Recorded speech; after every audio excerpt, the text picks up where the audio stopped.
আপনারা যারা ইউএসএর B1 B2 ভিসার জন্য নতুন করে আবেদন করতে চাচ্ছেন বা অলরেডি আবেদন করে ভিসা ফি জমা দিয়ে ইন্টারভিউ ডেটের জন্য ওয়েট করছেন, তাদের জন্য একটা সুখবর নিয়ে আসলাম যে এখন আবার নতুন করে US embassy Dhaka interview date দিচ্ছে।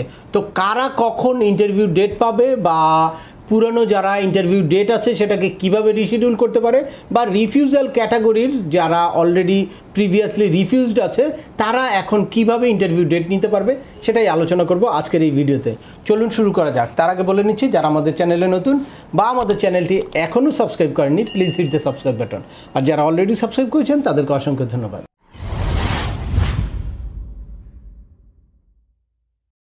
Welcome back. আপনাদের সাথে আছি আমি সিএম আমিনুল বাহার। আমাদের এই চ্যানেলে ইউএসএর ভিজিট, পড়াশোনা, ওয়ার্ক পারমিট এবং মাইগ্রেশন সংক্রান্ত বেশ কিছু আপডেটেড ইনফরমেশন আছে। আপনারা যারা যেই টপিক্সে ইন্টারেস্টেড দয়া করে ওই রিলেটেড সকল ভিডিওগুলো দেখবেন। এরপর ছোটোখাটো প্রশ্ন থাকলে ভিডিওর নিচে কমেন্টস করবেন। তারপরেও একান্ত কোনো ব্যক্তিগত পরামর্শ বা আমাদের কোনো সার্ভিস নিতে চাইলে ডিসক্রিপশনে থাকা হোয়াটসঅ্যাপ নম্বরে অ্যাপয়েন্টমেন্ট বুক করে সরাসরি যোগাযোগ করতে পারেন। অ্যাট দ্য সেম টাইম আমাদেরকে ইমেল করতে পারেন এবং আমাদের ফেসবুক পেজটি ফলো করে সবসময় আমাদের সাথে যুক্ত থাকতে পারেন। এনিওয়ে চলে আসি আজকের মূল আলোচনায়। আপনারা যারা দীর্ঘদিন ধরে আসলে ভিসা ফি জমা দিয়ে ইন্টারভিউ ডেট নিতে চেষ্টা করছেন, আপনারা দেখেছেন লাস্ট প্রায় 2-2.5 মাস কোনো ইন্টারভিউর স্লট ছিল না। তো যার কারণে অনেকেই আসলে হতাশ হয়ে গেছে যে ট্রাম্প প্রশাসন আসার পরে কি ইন্টারভিউ ডেট দেওয়া বন্ধ করে দিল, নাকি ভিসার গতি স্লো করে দিল, নাকি এখন থেকে আবেদন করলে আর ভিসা দিবে না। তো সেই জন্য অনেকে অনেক কনফিউজ ছিল। তো তাদের জন্য সুখবর হচ্ছে আআজকে আমরা দেখতে পারলাম যে ইউএস এমবাসি ঢাকা নতুন করে স্লট ওপেন করেছে। এখন যারা নতুন করে ইন্টারভিউ ডেট নিবে তারা 2025-এর নভেম্বরে ডেট পাচ্ছে।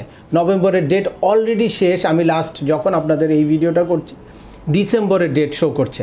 দ্যাটস ওয়াই আপনারা এখন নতুন করে যারা আবেদন করার কথা ভাবছেন তারা খুব দ্রুত আবেদন করে তারপর ইন্টারভিউ ডেটটা নিয়ে ফেলতে পারেন। লাস্ট একটা যদি ইন্টারভিউ ডেট আপনার হাতে থাকে তখন কিন্তু আপনি এটাকে রিশিডিউল করার জন্য কন্টিনিউয়াস ট্রাই করতে পারেন।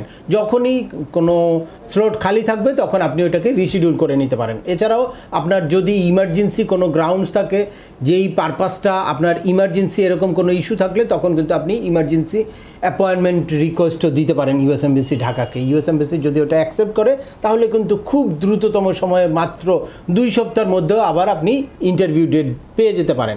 কিন্তু যদি আপনার কোনো একটা স্লট নেওয়া না থাকে তাহলে যেরকম আপনি রিশিডিউল করতে পারবেন না, ঠিক আপনার কিন্তু কোনো ইমার্জেন্সি অ্যাপয়েন্টমেন্ট ডেট নেওয়ার জন্য কোনো আবেদন করারও সুযোগ নাই। দ্যাটস ওয়াই আপনারা সবসময় যত দ্রুত ভিসা ফি পেমেন্ট করে তারপর আপনাদের অপেক্ষা করতে হবে ইন্টারভিউ ডেট নেওয়ার জন্য।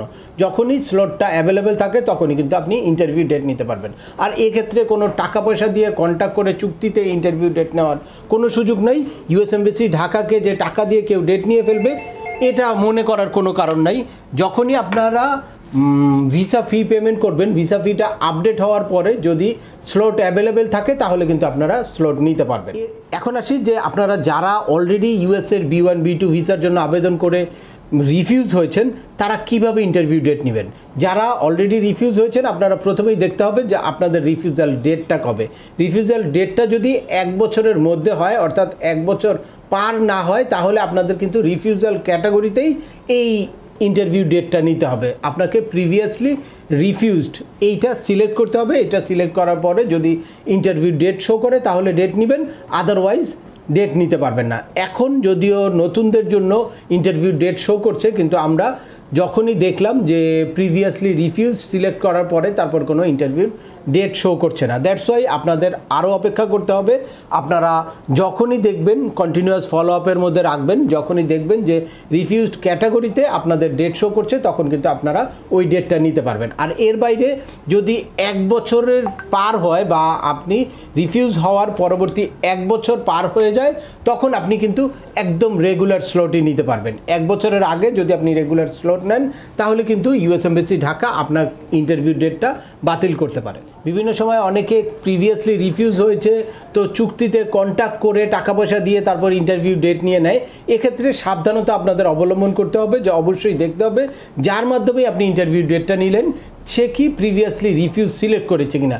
যদি প্রিভিয়াসলি রিফিউজ সিলেক্ট না করে থাকে তাহলে সেটার জন্য কিন্তু লায়াবিলিটিসটা আপনার ভিসা রিফিউজ হবে, বা ইউএস এমবাসি ঢাকা যদি কোনো আরও বেশি শাস্তিমূলক ব্যবস্থা গ্রহণ করে মানে রং ইনফরমেশন দেওয়ার কারণে, সেটাও কিন্তু সেই পানিশমেন্টটাও কিন্তু আপনারই হবে। আপনাকে এক্ষেত্রে 5 বছরের জন্য ব্যান করতে পারে, 10 বছরের জন্য ব্যান করতে পারে। তো যে কোনো মানে শাস্তিমূলক ব্যবস্থাই কিন্তু ইউএস এমবাসি ঢাকা গ্রহণ করতে পারে। সেজন্য আপনাদেরকে অবশ্যই সতর্কতার সাথে এই ইন্টারভিউর স্লট নিতে হবে এবং প্রত্যেকটা স্টেজে রাইট ইনফরমেশন দিতে হবে। এটা শুধু ইন্টারভিউ নেওয়ার ক্ষেত্রেই না, DS-160 ফিল আউট করার ক্ষেত্রেও আপনাদের অবশ্যই প্রপার ইনফরমেশন দিতে হবে। আবেদন করার ক্ষেত্রে বা ইন্টারভিউ ডেট নেওয়ার ক্ষেত্রে অত্যন্ত সতর্কতা অবলম্বন করবেন এবং কোনো এক্সপার্টের পরামর্শ নিয়ে বা যে আসলেই অভিজ্ঞ তার মাধ্যমে আপনারা প্রসেসিংটা করতে পারেন। অথবা আমার এই রিলেটেড হিউজ ভিডিও আছে, ডিটেলস ইনফরমেশান একদম স্টেপ বাই স্টেপ কীভাবে আপনারা ইন্টারভিউ ডেট নেবেন বা কীভাবে DS-160 ফিল আউট করবেন, ইন্টারভিউর প্রিপারেশন কীভাবে নেবেন, ইন্টারভিউতে কী ধরনের প্রশ্ন করতে পারে, এই রিলেটেড সকল ভিডিও দেখে নিজেও আপনারা কিন্তু ইউএসএর B1 B2 ভিসাটা প্রসেস করতে পারেন। তো আজকের ভিডিওটি আর দীর্ঘায়িত করছি না, আশা করি এই ভিডিও থেকে আপনারা একদম রিসেন্ট একটা আপডেট ইনফরমেশন পেয়ে গেছেন, অর্থাৎ এখন কারা কখন ইন্টারভিউ ডেট পাচ্ছে বা রিফিউজ হয়ে থাকলে আপনারা কিভাবে ইন্টারভিউ ডেট নেবেন। তারপরেও আপনাদের যদি এই সংক্রান্ত কোনো রকম কোনো প্রশ্ন থাকে অবশ্যই আমাকে কমেন্টস করে জানাবেন। আর ভিডিওটি ভালো লাগলে বা তথ্যবহুল মনে হলে লাইক দিয়ে আপনার বন্ধুদের মাঝে শেয়ার করে দেবেন যাদের এই ইনফরমেশনগুলো অত্যন্ত প্রয়োজন। আবার দেখা হবে নতুন কোনো গুরুত্বপূর্ণ টপিকস নিয়ে। সে পর্যন্ত সবাই ভালো থাকবেন, সুস্থ থাকবেন এবং আমাদের চ্যানেলের সাথেই থাকবেন। আল্লাহ হাফেজ।